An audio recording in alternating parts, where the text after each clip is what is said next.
ॐ भद्रं कर्णेभिः शृणुयाम देवा भद्रं पश्येम यक्षभिः यजत्राः स्थिरैरङ्गैतुष्टवागुंसस्तनूभिर्वशेम देवहितं यदायुः।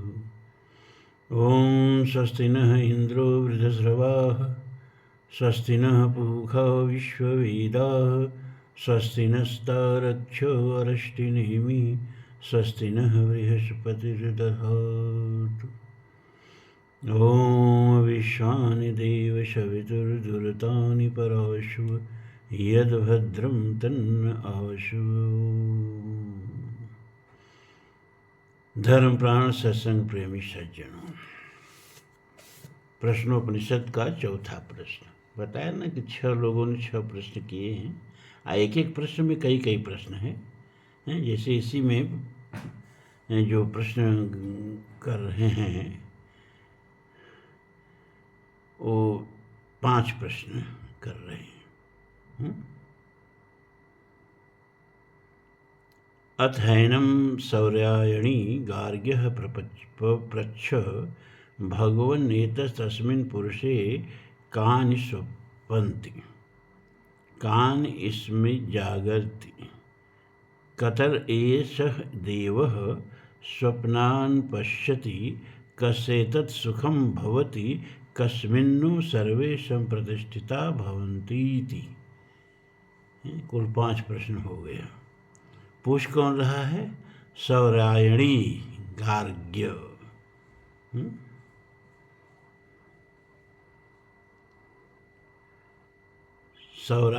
सौर्य कहते हैं सूर्य से संबंधित। सौर्यायणी माने सूर्य के प्रपौत्र गार्ग्य ने प्रश्न किया है पिपलाद मुनि से। सौर्यायणी ऋषि ने पूछा, भगवान एतस्मिन् पुरुषे। अब इसमें शंकराचार्य ने जो अर्थ किया है वो कहते हैं कि सूर्य के प्रपौत्र सूर्य के पौत्र गार्ग्य ने प्रश्न किया। रामानुजाचार्य के मत मानने वाले गीता प्रेस वाले वो कह रहे हैं कि सौर्यायणी ऋषि ने पूछा। अपना अपना भाव है, कोई पूछे आपको प्रश्न से मतलब है। भगवान एतस्मिन् पुरुषे, इस मनुष्य शरीर में कानि स्वपन्ति, कौन कौन सोते हैं। अस्मिन् कानि जागर्ति, इसमें कौन कौन जागते रहते हैं। दूसरा प्रश्न हो गया ना, कौन कौन सोते हैं पहला प्रश्न, और कौन कौन जागते हैं दूसरा प्रश्न हो गया। एषः कतरः देवः स्वप्नान् पश्यति, और कौन देवता है जो स्वप्न देखता है तीसरा प्रश्न हो गया। एतत् सुखम कस्य भवति, और यह सुख किसको होता है। ये सब के सब कस्मिन्, किसमें निश्चित रूप से संप्रतिष्ठिता, संपूर्णतया स्थित रहते हैं। इस तरह से 5 प्रश्न हो गया। पहला प्रश्न कि गाढ़ निद्रा के समय इस मनुष्य शरीर में रहने वाले पूर्वोक्त देवताओं में से कौन कौन सोते हैं। कौन कौन देवता पूर्वोक्त में बताया गया आपको। सारे इंद्रियां देवता हैं, 5 कर्म इंद्रियां भी देवता हैं, 5 ज्ञान इंद्रियां भी देवता है, मन भी देवता है, क्योंकि इनके अधिष्ठात्र देवता हैं। अब 5 ज्ञान इंद्रियां ले लीजिए। नेत्र के देवता सूर्य हैं, नासिका के देवता अश्विनी कुमार हैं, जिह्वा के देवता वरुण हैं, श्रोत्र माने कानों के देवता दिशाएं हैं, और त्वचा इसके देवता जो हैं पवन देव हैं। तो 5 ज्ञान इंद्रियां हुई, 5 ज्ञान इंद्रिया के देवता हो गए। अब 5 कर्मेंद्रियाँ हो गई। कौन कौन भैया? एक तो मुँह में ही है जो कि ज्ञानेंद्रिय भी है और कर्मेंद्रिय भी है। वो कौन है? जिह्वा। वाणी के रूप में यह कर्मेंद्रिय है और रसना के रूप में ज्ञानेंद्रिय है। यह बोलती भी है और ये रस का स्वाद भी चखती है। स्वाद चखती है तो ज्ञानेंद्रिय हो गई, बोलती है तो कर्मेंद्रिय हो गई। और जब ये रसनेंद्रिय है तो इसका देवता वरुण देव है, और जब यह कर्मेंद्रिय है तो इसके देवता सरस्वती जी हैं। इसके बाद जो हाथ है आपका, ये कर्मेंद्रिय है, कर्म करते हैं आप इससे, और इसके देवता इंद्र हैं। पाद है, उससे चलते हैं आप, और इसके देवता भगवान विष्णु हैं। इसके बाद 2 कर्मेंद्रिय और बच गई। एक से मूत्र त्याग करते हैं, एक से मल त्याग करते हैं। मूत्र त्याग करते हैं उसको उपस्थ कहते हैं। उपस्थ के देवता यम है, नहीं क्षमा करें, अर्यमा है। और गुदा द्वार के देवता, जहाँ से मल त्याग करते हैं आप, उसके देवता यम हैं। तो 5 ज्ञानेंद्रियों के देवता बता दिया, 5 कर्मेंद्रियों के देवता बता दिए। और 5 भौतिक तत्व जो हैं, ये क्षित जल पावक गगन समीर, ये सब देवता ही हैं। वायु तुम प्रत्यक्ष ब्रह्मास हैं। वेद कहता है वायु देवता आप ही प्रत्यक्ष ब्रह्म हो। ये 5 भौतिक तत्व ये देवता हैं। और भगवान इस शरीर में हृदय में सबके रहते ही हैं। ईश्वर सर्वभूता नाम हृदय देशे अर्जुन तिष्ठति। सबके हृदय में परमात्मा रहते ही हैं, बैठे ही हैं। तो आप जरा देखिए कि जितने देवता आपके शरीर में हैं, किसी भी देवालय में उतने देवता नहीं होते हैं। दूसरा अंतर ये है कि ये देवालय जो है वो आप बनवाते हैं। इसमें प्राण प्रतिष्ठा पंडित जी लोग करते हैं। ये शरीर जो है वो परमात्मा बनाते हैं। इसमें प्राण प्रतिष्ठा देवताओं को परमात्मा बिठाते हैं और उन देवताओं में प्राण प्रतिष्ठा परमात्मा करते हैं।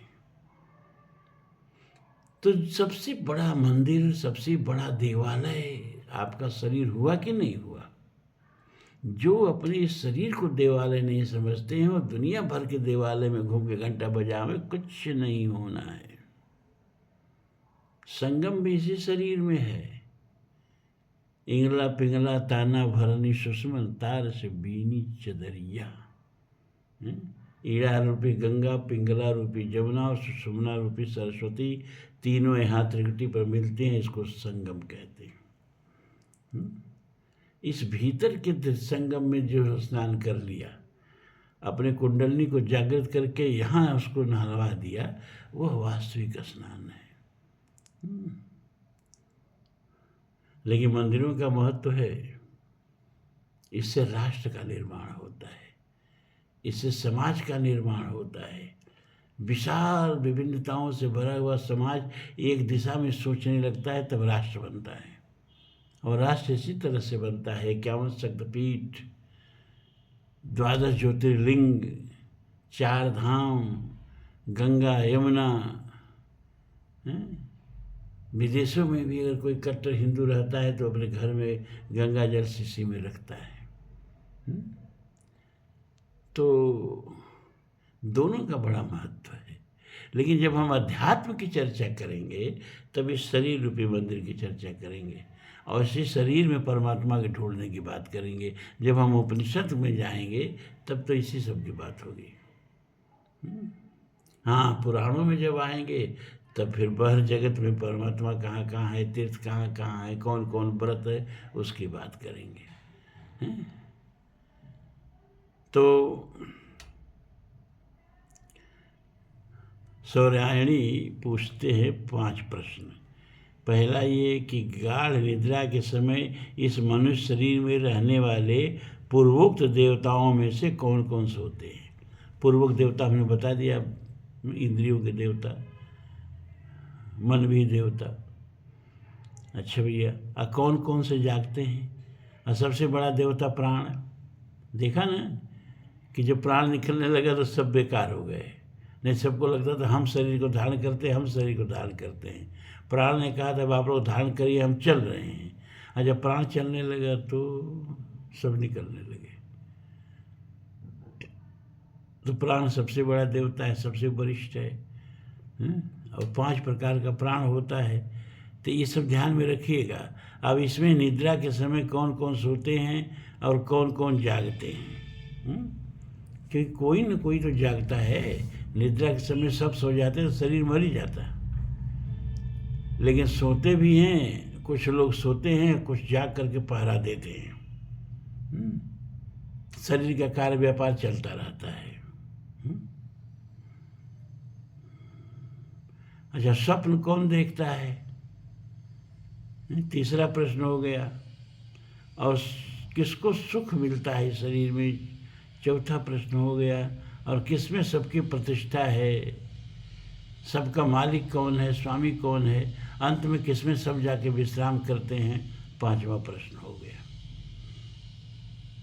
और आज का चैप्टर थोड़ा कठिन है, पहले ही बता दे रहे हैं भैया। वैसे ये उपनिषद है तो थोड़ा कठिनाई चलेगी लेकिन आप लगे रहे, एक दिन सब समझ में आने लगेगा धीरे धीरे। जब बहुकाल करिए सत्संग, विचारधारा बदल जाएगी। अभी उपनिषदों की विचारधारा है कहाँ? अभी तो भागवत की कथा सुन के, रामायण की कथा सुन के, चुटकुला और गाना सुन के यही आपका सत्संग होता है।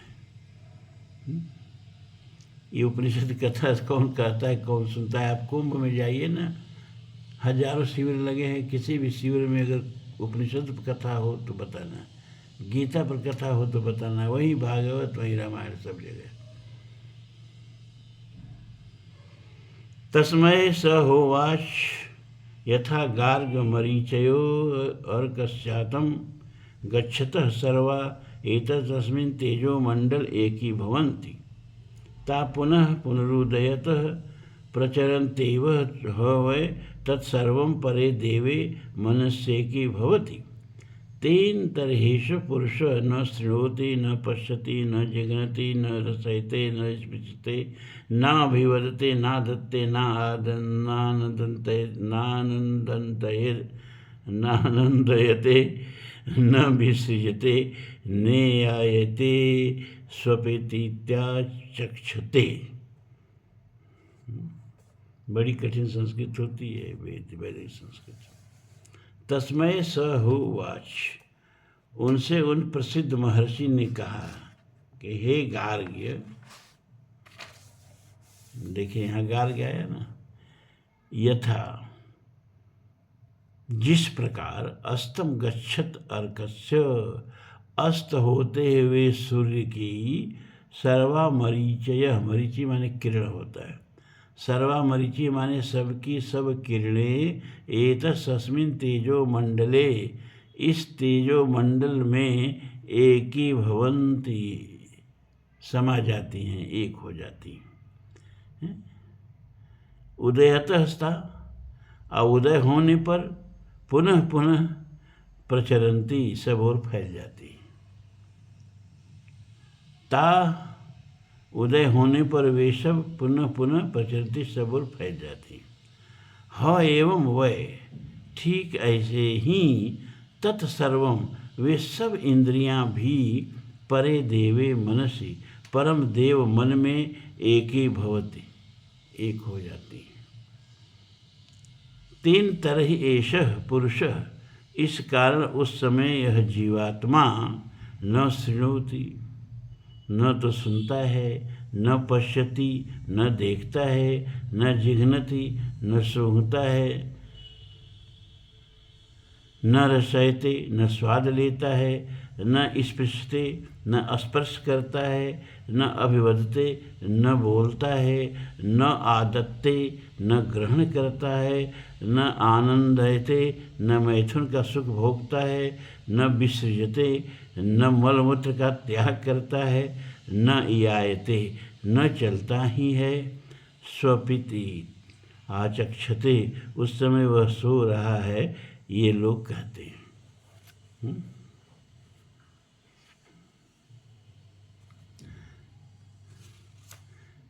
अब ऋषि समझा रहे हैं कि देखिए, जैसे सूर्य उदित होता है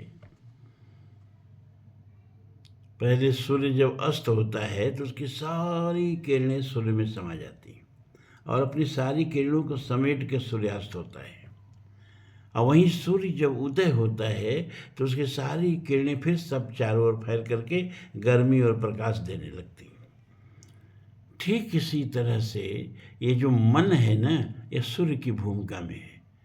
और इस जितनी इंद्रियां हैं, ज्ञान इंद्रियां, कर्म इंद्रियां, ये सब किरणों की भूमिका में है। तो जब व्यक्ति सोता है तो ये सारी जो इंद्रियां हैं, जैसे सूर्य की सारी किरणें जा कर के अस्त होते सूर्य में समा जाती हैं, वैसे सोते हुए व्यक्ति के मन में ये सारी इंद्रियां जा कर के समा जाती हैं। तो जब सारी इंद्रियां समा जाती हैं तो नेत्र समा जाता है तो देखता नहीं है,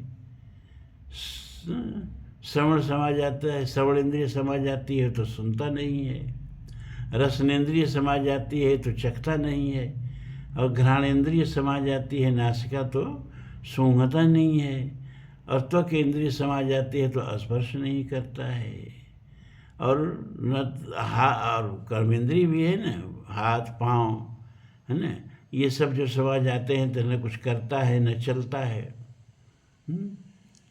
और वाणी समा जाती है तो कुछ बोलता नहीं है। और उपस्थ और गुदा, ये दोनों इंद्रियां समा जाती हैं तो न मलमूत्र त्याग करता है, और उपस्थ से जो अन्य आनंद लिया जाता है वो भी नहीं ले पाता है, और गुदा से मल त्याग नहीं कर पाता है। ऐसे व्यक्ति को कहते हैं कि व्यक्ति सो रहा है।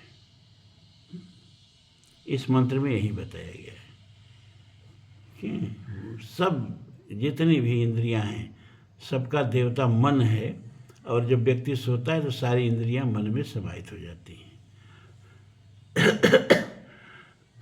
ठीक उसी तरह से जैसे अस्त होते हुए सूर्य में उसकी सारी किरणें समा जाती हैं। और जब व्यक्ति जगता है तो जैसे सूर्योदय होता है तो फिर सारी किरणें फैल जाती हैं, चारों तरफ प्रकाश फैलाती हैं, ऊष्मा देती हैं। ठीक उसी तरह से इंद्रियां जो है मन से निकल निकल करके अपने अपने कार्य में प्रवृत्त हो जाती हैं। प्राणाग्नय एवं तस्मिन् पुरे जागृति गार्हपत्यो हवा एषो अपानो व्यानो अन्वार्यपचनो यद्ग्राह्यपत्य प्रणीयते प्रणयनदाहवनीय प्राण प्राणाग्नय एतस्मिन् पुरे जागृति। तो सब इंद्रियां सो गई मन समेत, मन में समेट करके मन सब इंद्रियों को समेट करके सो गया। तो जागता कौन है? शरीर का सब काम तो हो रहा है। सोए हुए व्यक्ति में हृदय धड़क रहा है, सोए हुए व्यक्ति में रक्त परिसंचरण हो रहा है, सोए हुए व्यक्ति के खाना जो खा के सोया है वो पच रहा है, और सोए हुए व्यक्ति में क्या उसको बोलते हैं, उपापचय की क्रिया हो रही है, मेटाबॉलिज्म की, सब कुछ हो रहा है। 90% क्या 95% शरीर का कार्य सोते हुए व्यक्ति में भी चलता है। किसके जागने से चलता है? वो कौन जाग रहा है? सब इंद्रियां तो सो गई, मन भी सो गया, तो कौन जाग रहा है जो सारे शरीर के कार्यभार संभाले हुए, जो कभी नहीं सोता है? कौन है वो? तो कहा प्राणाग्नय, ये 5 प्राण रूपी अग्नियां, 5 प्राण होता है ना, प्राण, अपान, उदान, समान, व्यान, ये 5 प्राण होते हैं ना, अपान, उदान, व्यान, समान। ये 5 प्राण जो होते हैं ये पंच अग्नि, क्योंकि इसमें बताएगा कि सोना भी यज्ञ है, आदमी का हर कार्य यज्ञ है, भोजन करना भी यज्ञ है ना। इसमें भोजन ही हवि है, हाथ ही श्रुआ है, और पेट की जठराग्नि ही अग्निकुंड है। और भोजन करता हुआ व्यक्ति ही होता है स्वाहा, और उससे जीवन रूपी लौ जलती रहती है। तो भोजन करना भी यज्ञ है। वैसे यहाँ बताएगा कि सोना भी यज्ञ है ना। ये जो ब्रह्म विद्या सुनने का मतलब ही यही होता है कि जीवन बदल जाए। तो जब आप चलें तो भी आप समझें कि आप परिक्रमा हैं, जह जह जाऊं सोई परिक्रमा, जो कुछ करूं सो पूजा, गिरह उद्यान एक सम देखूं, भाव न लाऊं दूजा, संतो सहज समाध भरी, जब सोऊं तब करूं दंडवत, जो कुछ करूं सो पूजा।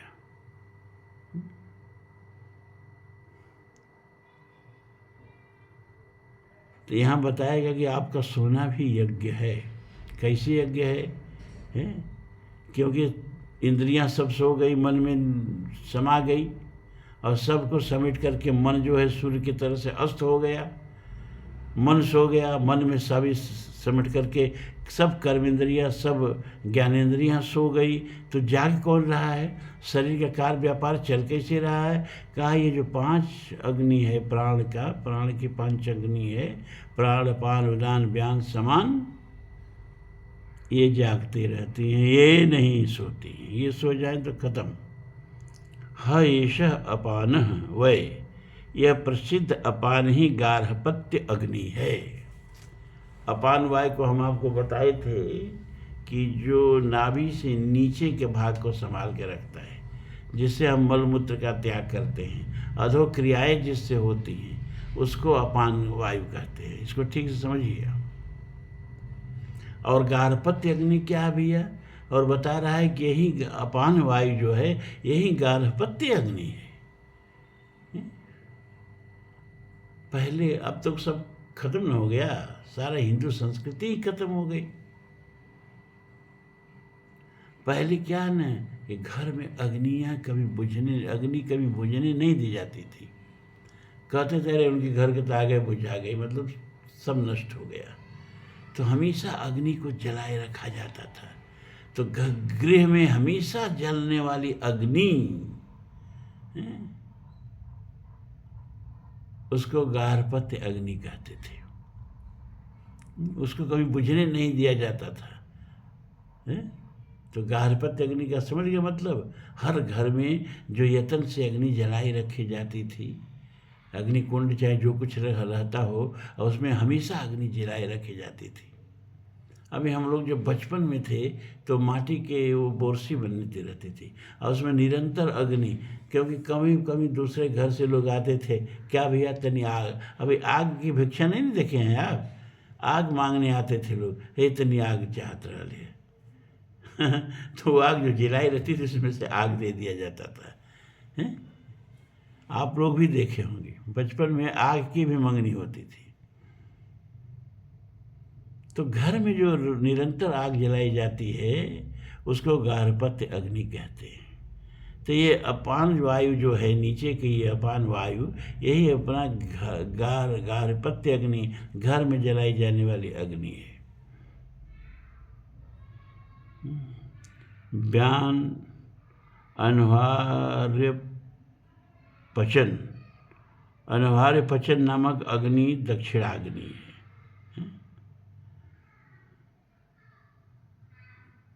अच्छा, व्यान क्या करता है भैया? प्राण में होता ना, प्राण अपान उदान व्यान समान। तो व्यान का काम क्या है? पूरे शरीर की जो नाड़ियां हैं उस नाड़ियों में यह प्राण दौड़ता रहता है, जिसको हम आज तंत्रिका तंत्र कहते हैं। संवेदनात्मक, यह इससे संवेदना का ज्ञान हमको होता है। शरीर में कहीं भी कोई संवेदना हो रही है तो व्यान से हमको होती है, व्यान प्राणवायु से होती है। तो व्यान जो है यही दक्षिणाग्नि है। अभी दक्षिणाग्नि क्या है? फिर हमने कहा ना कि हिंदू संस्कृति ही नष्ट हो गई, तो ये सब शब्द अब सुनने में आते हैं, जानने में नहीं आते हैं। अच्छा, पहले यज्ञ योग जब किया जाता था तो यज्ञशाला के दक्षिणी द्वार पर, कोई भी यज्ञशाला आप देखेंगे उसमें 4 दरवाजे बनेंगे, पूर्व पश्चिम उत्तर दक्षिण। कोई यज्ञ का मंडप देखिएगा तो दक्षिण दरवाजे के बाहर अग्नि जलाई जाती थी। वो पितरों की अग्नि कही जाती थी उसको। पितरों को प्रसन्न करने के लिए वो अग्नि जलाई जाती थी। उस चूँकि दक्षिण दिशा में अग्नि जलाई जाती थी, इसलिए उसको दक्षिणाग्नि कहते हैं। और घर में भी, घर के दक्षिण, जैसे लोग कभी कभी घर के दक्षिण दीपक जलाते हैं, अब नहीं जलाते हैं। दीपावली उपाली को जरूर जलाते हैं वो, कहा कि यम का दीपक निकाल दो। या यम के यहाँ पितर लोग रहते हैं, तो पितरों के लिए घर के दक्षिण में अग्नि जो प्रज्वलित की जाती थी और हमेशा उसको भी जलाए रखा जाता था, उसको दक्षिणाग्नि कहते थे। अब खत्म। तो ये बयान ही दक्षिणाग्नि है। गार्हपत्य यत् प्रणीयते, गार्हपत्य यति प्रणीयते, आह्वानीय अग्नि। और गार्हपत्य अग्नि से जो उठाकर ले जाई जाती है उसे आह्वनीय अग्नि कहते हैं। उठाकर ले जाए जाने के कारण ही उसको आह्वनीय अग्नि कहते हैं। तो 3 प्रकार की अग्नि होती है, ठीक से इसको समझ लीजिए। गार्हपत्य अग्नि जो हमेशा घर में जलाई जाती थी, कभी अग्नि बुझने नहीं दी जाती थी। अब नहीं है, अब सिस्टम खत्म। हम लोगों के बचपन तक में ये परंपरा थी। हमको याद है लोग आग मांगने आते थे, जिनके घर की आग नहीं जिला पाते थे, किसी वजह से बुझ जाती थी, इतनी आग दिया। तो घर में हमेशा जलने वाली अग्नि गार्हपत्य अग्नि। पितरों के लिए घर या दक्षिण यज्ञशाला के दक्षिण में जलाई जाने वाली अग्नि दक्षिणाग्नि। और अब भैया हमेशा अरण मंथन से ही यज्ञ, थोड़े इतना कौन प्रयास करता है। तो बहुत बड़े बड़े यज्ञ जब होते हैं तो उसमें अरण मंथन से अग्नि पैदा की जाती है? लेकिन अब सामान्य यज्ञ करना है, सामान्य हवन करना है, तो घर की अग्नि को उठा करके ले जाके और उसी को जला करके हवन कुंड में और उससे हवन करते हैं। तो चूँकि आह्वानीय माने आवाहन माने बुलाना, तो आह्वनीय अग्नि का मतलब कि वह घर की अग्नि को बुला के ले जाके यज्ञशाला की अग्नि में डालते हैं, इसलिए उसको आह्वनीय अग्नि कहते हैं। ये 3 अग्नियाँ जब आपके दिमाग में रहेगी तभी ये हिंदू संस्कृति को आप ठीक से समझ पाएंगे। तो आह्वनीय अग्नि जो है वो क्या है भैया?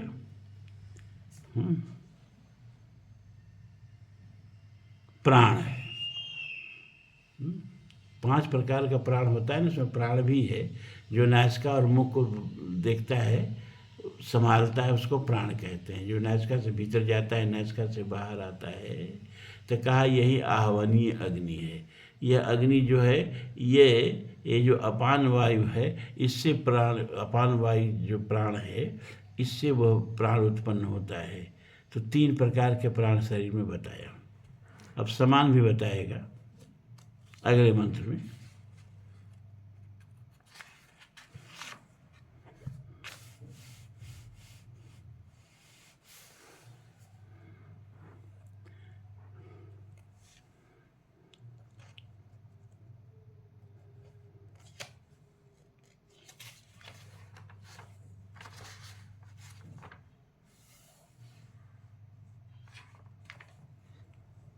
यदुच्छ्वासनि श्वासावेताहुति समं नयतीति स समान मनोह वाव यजमानः इष्टफलमेवोदानः स एनं यजमानमहरः ब्रह्म गमयति। ये उच्छ्वासिनो श्वासो, जो ऊर्ध्व श्वास और अधो श्वास है।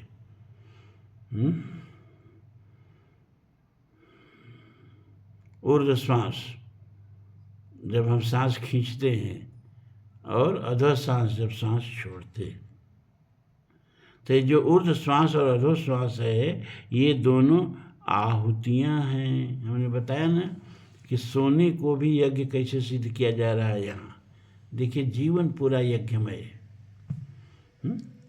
तो आप आहुति देते हो ना, किसी चीज़ को उठा के आहुति देते हो, फिर हाथ से ले जाके फिर आहुति देते हो, है? तो हाथ नीचे ऊपर होता है कि नहीं होता है? इसी तरह से श्वासोच्छ्वास जो है, सांस लेना सांस छोड़ना, यही आहुति है, हैं?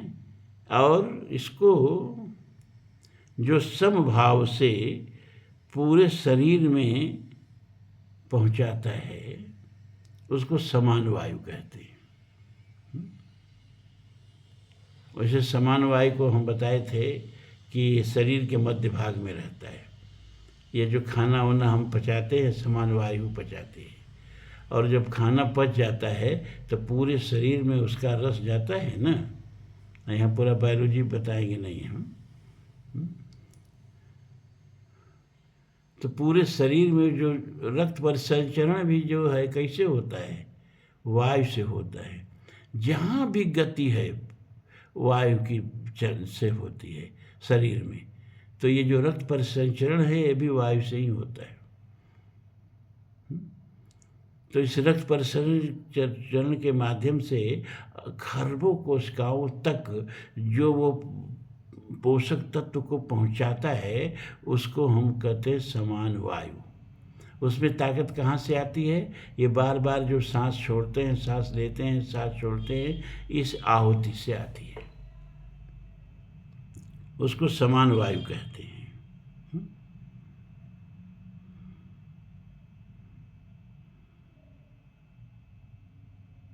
और बताते हैं कि वही सब होता है। हवन करने वाला ऋत्विक है, ह मन वाव, यह प्रसिद्ध मन ही यजमान है। इष्ट फलम एव अभीष्ट फल ही उदान है। उस दिन हमने बताया था कि उदान का काम क्या होता है। उदान का काम होता है ये जो मस्तिष्क है ना, इसको रक्त संचरण पहुंचाना, इसको रक्त पहुंचाना, उदान ऊपर की तरफ। ये जो ऊपर की तरफ उठे प्राण उसको उदान प्राण कहते हैं। ये उदान प्राण ही एक शरीर से दूसरे शरीर को जीव को लेके जाता है। उस समय उसका हाथ पांव नहीं काम करता है, यही उदान वायु लेकर के जाता है। ये एक बात जान लीजिए। गीता में भगवान ने कहा कि जैसे वायुर्गंधानिवासयत, जैसे हवा एक जगह से दूसरे जगह जाती है तो एक जगह का पूरा गंध लेके जाती है, उसी तरह से यह जीव जब एक जगह से दूसरे जगह जाता है तो यह उदान आयु जो है, वायु जो है, वो सारे आपके संस्कारों को लेकर के जाता है। तो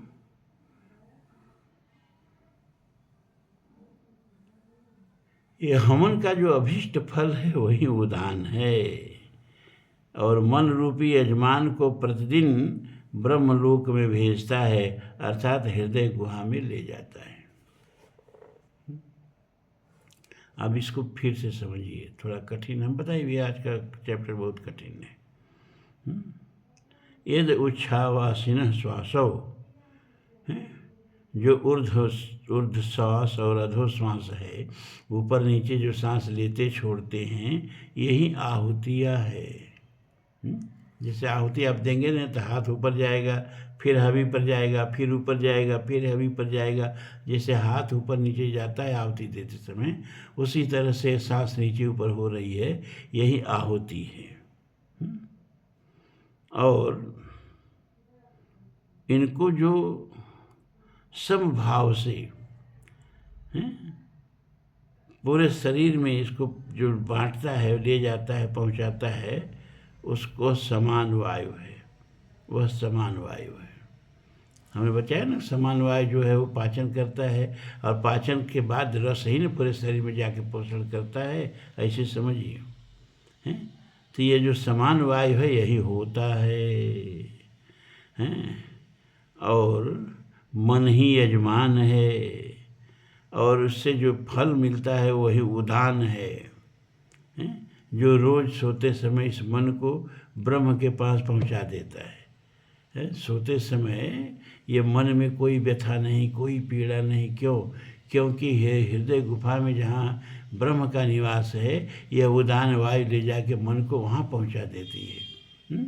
तो वहाँ जाकर के जिम हरि शरण एक बाधा, खुशी मीन जह नीर अगाधा, अज सुखी मीन जह नीर अगाधा, अजिम हरि शरण न एको बाधा।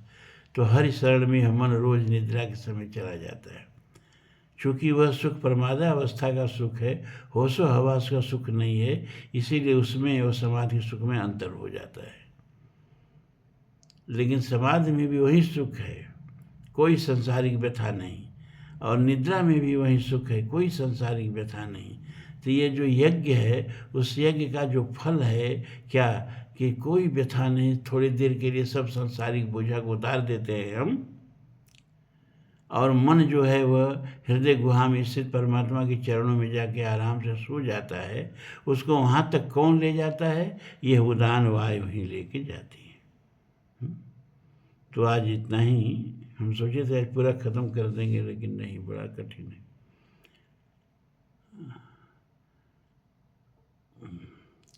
इसमें वही 9 प्रश्न और 9 और मंत्र बच गए हैं।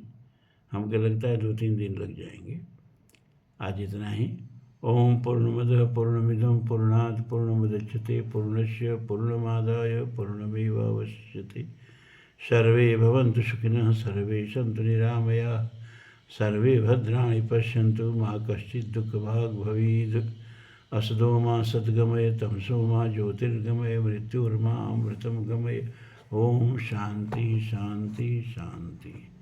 देखिए भैया, अपने प्रवचन से हट के कुछ बात कर रहे हैं आप लोगों से। हम समझ रहे हैं कि आप लोगों को ये समझने में, आपको समझाने में कितनी कठिनाई हो रही है, हैं? लेकिन क्या करें, ब्रह्म विद्या है ना, इसमें मनोरंजन के लिए कोई जगह नहीं है। यथार्थ क्या है, अब आज से पहले तो आप जानते नहीं थे कि सोना भी एक यज्ञ है। अब आपको पता चला कि जब सोते हैं तो वह भी एक यज्ञ है। इस तरह से जब पूरा उपनिषद सुन लेंगे आप, तब आपको लगेगा कि हमारा जीवन ही, मतलब जो अयम आत्मा ब्रह्म, इसकी बोध होने लगेगी आपको। इसमें कोई दो राय नहीं है। थोड़ा समय लगेगा। तो जब बहुकाल करिए सत्संगा, है ना, क्योंकि भाई उपनिषद में ही कह दिया कि श्रवणायाप वह वीर्यो न लभ्यो। बहुत अभागों को तो ये सुनने को नहीं मिलता है। अश्रवंतो अभी बहुम यमनो विदुः, और बहुतों को सुन के समझ में नहीं आता है। जब आश्चर्यवत वक्ता कुशलो असे लब्ध्वा, जब बहुत आश्चर्य किस्म का वक्ता और बहुत कुशल गृहीता हो, तो जाकर के यह ब्रह्म ज्ञान का मूर्ति फल ढलता है। तो आप लोगों को परेशानी हो रही है, हम समझ रहे हैं। हमको समझाने में भी कितनी कठिनाई हो रही है, उसको हम समझ रहे हैं। लेकिन डटे रहिए, जिस दिन सब उपनिषद आप सुन लेंगे, जीवन की कितनी बड़ी उपलब्धि हो जाएगी। और सुन ही नहीं लेंगे, वो आपके मोबाइल में सुरक्षित हो जाएगा। जब चाहेंगे सुनेंगे। पूरी गीता का व्याख्या हो चुकी है, जो आपके पास सुरक्षित है। यह मामूली उपलब्धि नहीं है। और इसके बाद सारी उपनिषद के मंत्रों की व्याख्या हो जाएगी।